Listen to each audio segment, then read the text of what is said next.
Dear students, Assalamu alaikum.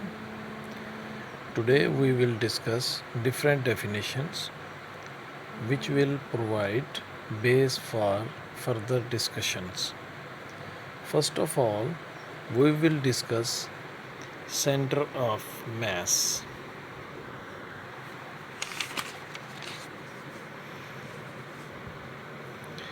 Center of mass of a system is such a point where an applied force causes the system to move without rotation. یعنی centre of mass کسی system کا وہ مقام ہے جہاں force لگائی جائے تو وہ اسے روٹیشن کے بغیر حرکت دے. یعنی وہ سسٹم حرکت تو کرے لیکن اس میں روٹیشن پیدا نہ ہو. اس کی مثال ہم دو مختلف ماسز کے سسٹم سے سمجھتے ہیں. یہ ایک سسٹم ہے جس میں دو مختلف میسز ہیں، دونوں ایکول نہیں ہیں. اگر اس سسٹم پر میسز کے اس سسٹم پر پوائنٹ او پر فورس لگائی جائے تو یہ فورس کی ڈائریکشن میں موو کرے گا اور اس میں کوئی روٹیشن نہیں ہوگی، جیسا کہ اس فگر میں دیکھا جا سکتا ہے. اگر فورس لگانے کی جگہ تبدیل کر دیں، مثلا یہ اسمالر میس کے قریب اگر ہم اس فورس کو لگائیں تو یہ چونکہ میس زیادہ ہے اس میس کی نسبت، تو یہ اس طرح سے موو کرے گا کہ یہ ترچھا ہو جائے گا، یعنی اس میں روٹیشن پیدا ہو جائے گی. تو یہ موو تو کرے گا لیکن اس کے ساتھ روٹیشن بھی پیدا ہوگی. اسی طرح اگر ہم او پوائنٹ سے نیچے فورس کو لگائیں تو بھی اس میں روٹیشن، جیسا کہ اس فگر میں دیکھا جا سکتا ہے کہ روٹیشن پیدا ہو جائے گی. تو اس مثال سے یہ ظاہر ہوتا ہے کہ پوائنٹ او اس سسٹم کا سینٹر آف میس ہے. Next definition is center of gravity.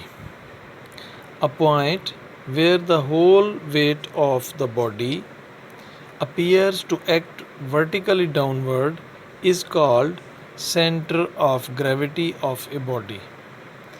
یعنی center of gravity کسی باڈی میں وہ پوائنٹ ہے جہاں اس باڈی کا سارا وزن عمل کرتا ہوا معلوم ہوتا ہے. دراصل کوئی بھی باڈی بہت سے پارٹیکل سے مل کر بنی ہوتی ہے. ہر پارٹیکل پر زمین کی پل اثر انداز ہوتی ہے جو کہ اس پارٹیکل کے ویٹ کے برابر ہوتا ہے. یہ تمام فورسز پیرلل ہوتی ہیں اور ان کی ریزلٹنٹ فورس ایک سنگل فورس ہوتی ہے جو کہ باڈی کے ویٹ کے برابر ہوتی ہے. جہاں یہ ریزلٹنٹ فورس ایکٹ کر رہی ہوتی ہے، یہ ورٹیکلی ڈاؤنورڈ ایکٹ کر رہی ہوتی ہے، اسے اس باڈی کا سینٹر آف گریویٹی کہا جاتا ہے. Dear students, next definition is on page 96 and that is couple. A couple is formed by two unlike parallel forces of the same magnitude but not along the same line.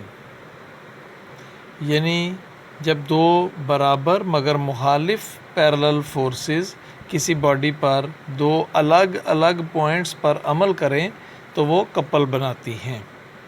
Kapil کی سادہ مثال کار کا steering wheel ہے.